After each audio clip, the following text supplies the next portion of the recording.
Hey, what's up, everybody? It's your girl, Pastor J. Carter of the Change Church, jumping online and hit you with another video. So I wanted to jump online and kind of start really getting some things off my chest. The first thing I want to say is that the spirit of shame or defeat will not rest on me. It does not rest on me, and it will not rest on me. I don't feel shameful. I don't feel defeated. I felt that way in the past, but I do not feel that way now. Just want to make sure we are very clear on that. I go to war every morning in prayer, roughly about an hour and a half, to denounce these things. So you already know, and I got my little notepad so I don't get too far off track. And that I don't share too much. So the first things first is that you all know why I started my channel. I've had videos of why I started my channel, and I get it. It's a prison wife channel. Many people don't understand it. Many people don't like it. Many people don't agree with it. It's just not popular. Okay. Y'all know how hard I went for my marriage. Y'all know how hard I went for the king. For a long time, I didn't even tell you all his name. I strictly called him the king. And I did not waver from what people said in the comments. I didn't waver from what my family said, what his family said. I did not waver. We didn't have the support that we needed for this journey, along with our own differences. So, at this point of you watching this video, of the time of me recording it, April 28th, 8:45 in the morning, me and my husband are separated. He does not live in the home. It was not my choice. It was his choice. But we are completely separated. So, I want to first start by saying I felt like I did things right, which was a spirit of entitlement. And what I mean by that is I wasn't like other prison wives who had just met them while they were locked up. I felt like my marriage would sustain or would be better because I knew him prior to him being in prison. We weren't like besties, but we definitely knew each other, shared time. Yeah. So I felt entitled in regards to, I know my marriage is not going to go through what other marriages are going through. I felt like my husband, my king, he was providing for me even in that place. You know what I'm saying? He even had friends and certain family members check on me, check on the boys, make sure we were good. He was, in my mind, the provider, the protector, and of course the pleaser. Hey, those are the three things that I wanted in a spouse, and he was that. So I felt like I just did it right. He wasn't worried about, you know, put money on my books, put money on my books, put money. I didn't have those issues. I didn't have those issues in regards to like, well, who cares if the lights off? Make sure it's money on my books. And other prison wives were dealing with that, and I wasn't. So I truly felt entitled, and I didn't even realize that until like a couple of weeks ago. Swear, didn't even know that. So I still support prison marriages. And I know people will be like, what? I went through a time where I did not. I even stopped doing prison marriages because I was just like, you all the same. So I'm not going to put another wife through what I'm currently going through. So I do want to tell you that ministry started for me when I was 8 years old. I was about 8 years old when I started hearing the voice of God audibly. And he started talking to me, and I literally would just tell my mom or my brother or my grandpa, like whatever was going on. And my brother was the one who, R.I.P. Kevin, love you, dog. But my brother was the one who really zoned in and was like, Jackie has the gift of prophecy. Jackie can prophesy. She can hear God. And that was because he himself was a prophet. So I was trained in a different way, maybe than other people were trained prophetically. And so I always tell people I can hear God clearly, but I struggle with obeying. I struggle with obeying, okay? Because I be like, no, I don't want to do that. That ain't right. So I'm telling you now, that was my thing.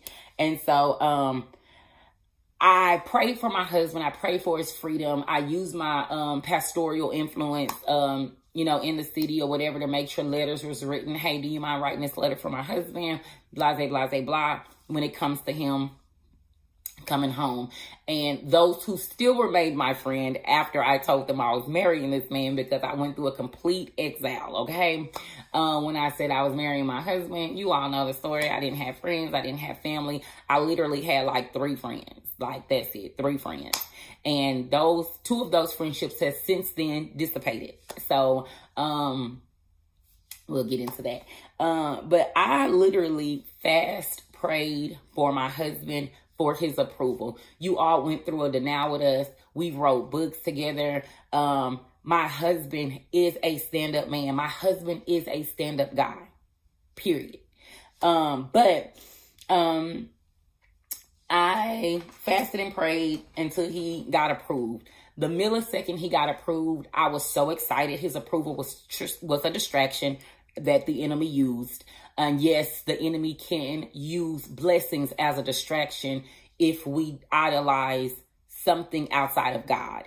And I began to idolize my marriage. Oh, my husband coming home, my king coming home. I literally was financially planning. I got everything ready for him to get his driver's license, car set up, bank account, you name it. I was like, boom, boom, boom, boom, boom. From cell phone, watches, AirPods, anything that was desired got done, okay? And so I still felt this sense of entitlement. I've been with you this whole journey, even though we were not together and married the whole journey. But I've been with you and I had support you and, you know, vice versa this whole journey. And you ain't gonna do me wrong. You ain't gonna do me wrong, whatever. And so as soon as he came home, 3 days into him being home, our marriage started being attacked. Day 3. I'll never forget it, day 3. We were leaving, and I shouldn't say I should never forget it, but I don't mean it in a negative way. I mean that I now am paying so much attention to the tricks of the enemy. That's what I mean by that. But we were leaving his stepfather's home, and a call just kept occurring. A call just kept occurring. A call just kept occurring. And I looked and I said, hey, babe, can we address that and get this kind of worked out? And literally in that moment, nothing was done. Weeks later, nothing was done. We literally start getting under attack right then and there. Outside influences right then and there. Struggle with my anger and pain right then and there. Struggled with my rejection, my neglect right then and there. Struggled with my abandonment right then and there. This is day 3. And when I mean the enemy knocked our socks off, oh my God, it was the enemy was beating up on us so terribly, we literally turned on each other. And if anybody know our story, we were literally best friends. There's not anything in this man's life that I don't know, that I'm not aware of, up until the separation, because I now know nothing. But even my friendships, I was so wounded and such in a place of hurt and despair that only one person could handle me in that space. And then when I reached out to my friends to apologize, and even in some things that I personally did not do anything wrong, I still apologize, and literally 2 of the friendships are still not standing to this day. Not standing. And this was the first offense that we had both been through concerning the friendship. And so I was wounded. And when you're wounded, you have to make sure whoever you are dealing with, whoever you are resting on, you have to make sure that that person understands that you are wounded. And everybody cannot handle you while you're wounded. They just can't. Everyone can't support you while you're wounded. So I don't hold any hurt, harm against these two young ladies. They just couldn't handle me while I was wounded. And I am a heavy person. And I don't mean physically. I mean like I'm heavy in the spirit. I'm heavy in the anointing. I'm so heavy that even when a blow hits me, the weight of my blow is heavy. You see what I'm trying to say? Okay. So, of course, infidelity hit my marriage very, very, very, very hard. And we didn't have the marital support that we desired. And that's why while your spouse is in prison, it is so important for you to be a part of the Prison Wives groups. I know it can be messy. I know it can be ugly, but it's so important for you to be a part of these groups simply because the world, the outside world, doesn't know. They don't understand. They think you crazy and so on and so forth. So, the pain and the shame of the other women, the tests and trials, family members weighing in, you know, neither one of us wanting to take accountability. It was a lot for me. And this is during my pregnancy. So when I got pregnant, I was like 408 or 410, something like that. Literally after having Nation, I was 298. So I lost 100 pounds, throughout being pregnant. And I was so stressed and so in anguish and so mentally despair and depressed. I literally, it is by the grace of God that my daughter is here, okay? By the grace of God, because I kept having severe bleeding. Me and Tosh stayed in the ER because it was just so severe. And then once the bleeding got under control, I guess I'd internalized the stress so bad. I couldn't walk, like the baby was sitting on my sciatic nerve.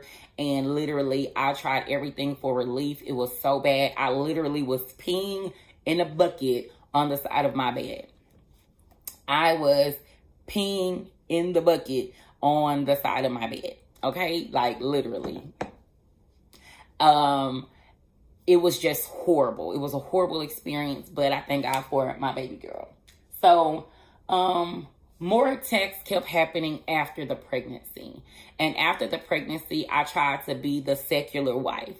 Whatever you want to do, let's do it. Whatever you want to do, let's do it. I opened the door back to drinking. I opened the door back to smoking. And I do want to put a pin right here.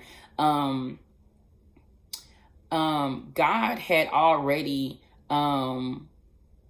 throughout my pregnancy, while I was stressed, I was determined to continue to preach.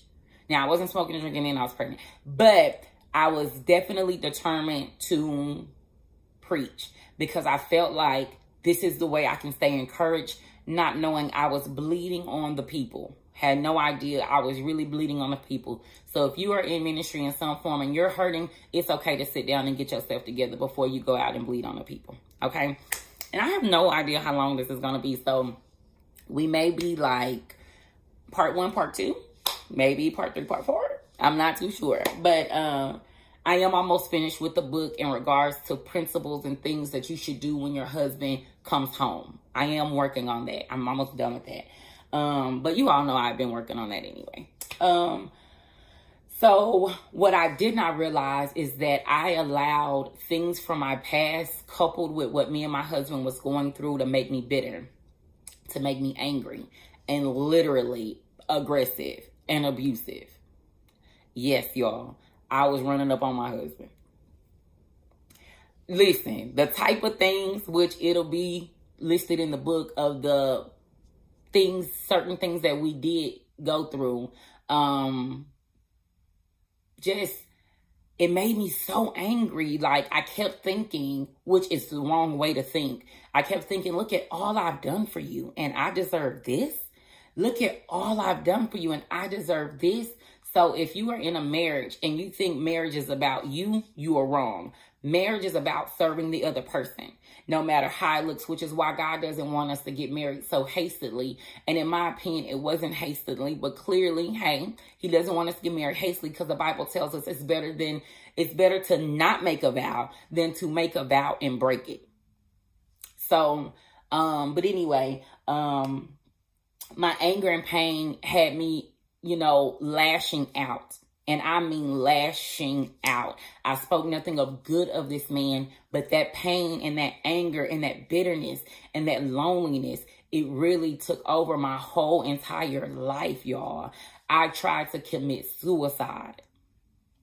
I tried to end my life in this house, in the new house. I know, I just thought about it. But in the new house, and literally, when the demonic spirit saw me trying to commit my life, started laughing and was like, you just want some attention. And this came through at the time. The vessel of that spirit at the time was my husband. And so that threw me off even the more. You know what I mean? That threw me off even the more. And so it just, things were very, very, very, very, very bad. And so the anger caused my husband to view me in a different light. The hurt, the anger, the drinking, the smoking, the partying, whatever you want to do, husband, I'm going to do it, because now I want to be the hip wife to grab your attention and to keep you close, you know, because due to other activities, he was never at the home. And so literally never at home, like even from birthing, hospital runs, literally, I only had Taj. That's it. And I love you, Taj. But anyway, I do want to put a pin right here, and I just want to kind of share how my husband viewed me before versus how he views me now, since certain things have taken place. So a few months after he had came home, I was currently pregnant at the time. A little girl passed away. I think she was 2 or 3. She had got shot.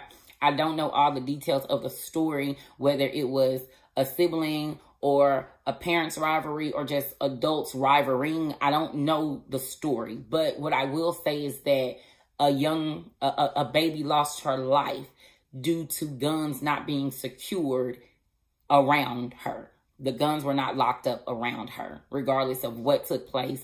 If the guns were in a safe place, this baby would still be here. And so, when these parents lost their child, my husband called me. Even though he was out doing his thing, he called me. I'm at home. I'm laid up. I can't walk. I'm depressed. I'm losing weight. I'm not eating. It is horrible. And so he calls me and he says, babe, I need you to pray for him. He's so heartbroken about what has taken place. I need you to pray for him. And I'm like, what? And the Lord brought this back to my remembrance a few days ago, because I'm like, well, God, I've done all of this work within myself. And he says, you don't understand. He doesn't see you the same. And I was like, what? And so the Lord started kind of breaking this down to me. But anyway, so he called me to pray with this man because of his anguish, of his hurt, of what he was going through. And what I will say is that he was still believing in the woman of God that I was, even though I was hurt and I was frustrated. But because I allowed it to fester and I didn't pray and ask God to heal my heart, I didn't pray and ask God to deliver me from this pain, I didn't pray and ask God for instructions, I didn't do any of that. So it just made things worse. And so it literally got to the point where we were going to church, but we were fighting either on the way to church or fighting on the way back. Big time. Either way. The pain really festered from the 3rd day, and so many more attacks. And it'll be more detailed in the book, but so many more things, so many more attacks. From the 3rd day he was home, cleaned up into September 5th. September 5th was the first time that my husband left our marital home. It was September 5th. And September 5th, he left and he moved out. I started praying and asking God to bring my husband home. The Lord put this movie in my mind, The War Room. So literally, I converted my closet and I'm in there and I'm praying. 3 weeks later, my husband comes home, not fully. A lot of his items are still away from the home. His items are not, a lot of his items never returned back to the home. Okay, so I just want to be clear on that. But he comes back home and I stopped praying because woohoo, God did it for me again. So I'm good. And literally nothing had changed with him. And I'm sure he would feel like nothing changed with me. I had already, been working on myself. So I wasn't lashing out. I wasn't running up on him. I wasn't yelling. I wasn't screaming. I wasn't cussing. I was just like, okay, God. Okay, God. Okay, God. And so he left again March the 5th, just a few weeks before our baby girl's birthday, which broke my heart. But I wasn't upset that he left. Let me be clear. It broke my heart because I'm like, man, I got a baby now. And if you know me, I did not initially want any more kids. But when you fall in love, you be like, okay, I'll do it for you. And so I literally, the devil kept replaying in my mind. And I'm letting you know it was the enemy. Kept replaying in my mind. You back where you was when you were 18. You alone. You broke. You by yourself. You finna have to live on food stamps. You finna have to live on government assistance. Like, he left you. Woo, woo, woo, woo, woo. And it was just like, that was a whole tumultuous thing within itself. You know what I'm saying? Like, it was horrible, friends. Horrible.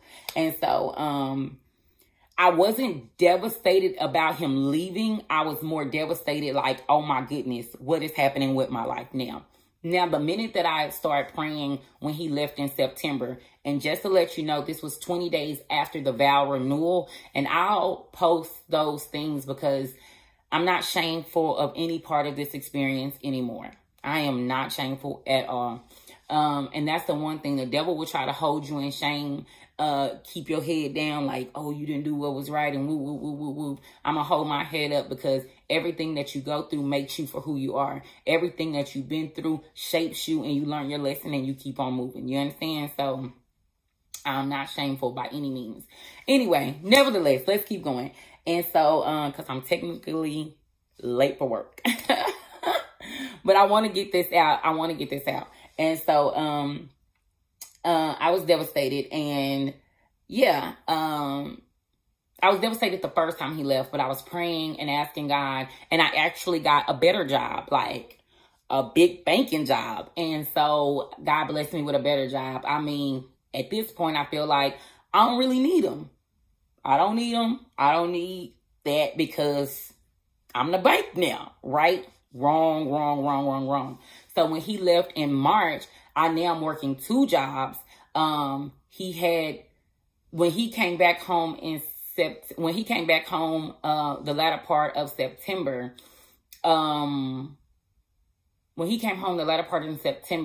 he did not pick up those financial responsibilities that he had been used to and that he had been doing.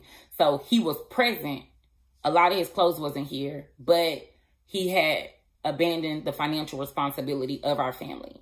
And I was just like, okay, well, God, you blessed me with another job, so you made it to where I'm able to take care of our family. And sometimes in marriages, it'll be like that, to where your spouse can't provide and it's you that's supposed to be providing. So please don't let the world put these frames on your marriage like, oh, he's supposed to do that. Yes, that is true, but we are called to be their helpmate. So we're supposed to help them when they can't do it. Simple. And so that's how I viewed it. So the Lord blessed me with a second job. And that second job that he blessed me with, it really kind of just topped the cake because we were in so much of a financial strain maybe 2 months after he came home. We were in so much of a financial bind 2 months after he came home. We were so much in a financial hardship, and it literally carried all the way over until I started in October, my new job. I started my new job in October, literally financially flying since then. And so when I got the second job, the Lord, my day job, the Lord really blessed as far as just having savings, having more money, being able to get the car fixed, being able to buy trash bags. I mean, that's how bad it was. Like, not even being able to buy sanitary napkins. It was a serious financial hardship. You know, it was very much so difficult for us. And so, but anyway, when he left the second time, March the 5th of 2023, I have been reading and studying on marriage. And there's a scripture in the Bible in 2 Corinthians that talks about if the unbelieving spouse leaves, then you are free. You can divorce, like you're free, you're good. And so when he left, I really didn't even know he left. I had just said, hey, I would prefer this not to happen anymore. It wasn't an argument or anything. I said, I don't prefer this not happen anymore. And literally he was like, okay. It was trash day that day when he left. And so when he grabbed the trash bags, I'm thinking he's grabbing the trash and putting it on the curb. Grabbed the trash, never came back in. Never came back in the house. So anyway, once I realized that, I'm like, whoa, he gone. Wait a minute. So, what ends up happening is I start thanking God. And I said, well, your word says if the unbelieving spouse leaves, then I am free to go. Immediately as I am, telling God, well, hey, this is what your word said. We good. He said, what did I tell you to do? And that really threw me off because the Lord had gave me instructions. Again, I told you before, I started hearing God when I was 8 years old. I don't have an issue with hearing him. I had a problem with obeying. Tell somebody, not no more, not no more, not no more. So the Lord had said, put my ring back on. And I did not wear my ring for a very long time. But he had said, put my ring back on. I'm like, for what? Why am I putting a ring back on? For what? And so I put the ring back on. He told me to pray for my husband daily. Who? How? What? I'm not finna do that. I'm not finna do that, bro. I started back praying for my husband every day. And I pray every day for my husband, every day for my children. I always pray every day for my children in the ministry. But he even had me pray for all of the women and all of the outside influences and parties. This is how I know the Lord was maturing me, okay? He was maturing me because if you know me, you want me to pray for who? Who? Wait, who? Nah, you don't want me to pray for them. You tripped out, Lord. You tripped out. And then that's when the Lord reminded me, this ain't even about your marriage. This is solely about his soul. This is solely about these people's souls. They're going to die and go to hell. You done got you together. You done, healed. You done asked for forgiveness. You've repented. You've changed your ways. But you mean to tell me you're not going to pray for somebody else? Not wanting to. The Lord crippled me in prayer one day and I started speaking their names. I literally call these people out by name every single day. Call these people out by name every single day. The Lord had me do what's called a salvation fast. And I do this salvation fast every Monday. I do the salvation fast. But the prayer for the salvation fast, he has me pray every day. I said all of that to say that I think we're going to have to do a part 2 or 3, friends. But I said all that to say, or maybe we don't. Maybe we don't. Maybe this could just be it. And you just have to get the book. But I said that to say, I am currently walking in the will of the Lord, walking in the way of the Lord. I know, denounce drinking, smoking, denounce the enemy. I pray over my kids, anointed my house. Literally, this is an everyday thing with me. Every morning I sit with God. Every morning I just solely pour my heart out to God. I listen to his instructions, what he'll have me to do, how he'll have me to move. And I don't want to move outside of his will and outside of his way. And so when he told me to make this video a couple weeks ago, I was just like, Lord, you're going to have to give me some type of strategy and some type of time, because what I can already, see in the comments, I told you, I told you. And it's just like, Lord, I'm just coming out of that season. I do not want to go back into that season. He said, do what I asked you to do and I'll protect you. And I said, okay, Lord. So I'm here to encourage any wife, but particularly present wives. Don't stop praying for your husband, period. Don't ever stop praying for your husband. So the Lord told me to put my ring back on. I put my ring back on. There's certain things that the Lord told me to do. It'll be shared in the book. Other things that he told me to do. And I do exactly what he said every single day. Every single day. And have I seen a change in my husband? No, I have not.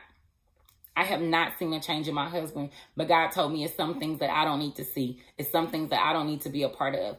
But when my husband calls me, I come running every single time. He calls me. He says, I need this. It's done. If he texts me and say, this is messed up, I need you to call this person, fix this, I do it. It's done. And the Bible, the Lord is teaching me how to become a Proverbs 31 woman. He is changing my mental in regards to not just how I see him, but how I view myself. So what I will tell you is don't stop praying for your husband. I have no idea what is up next for my husband and I.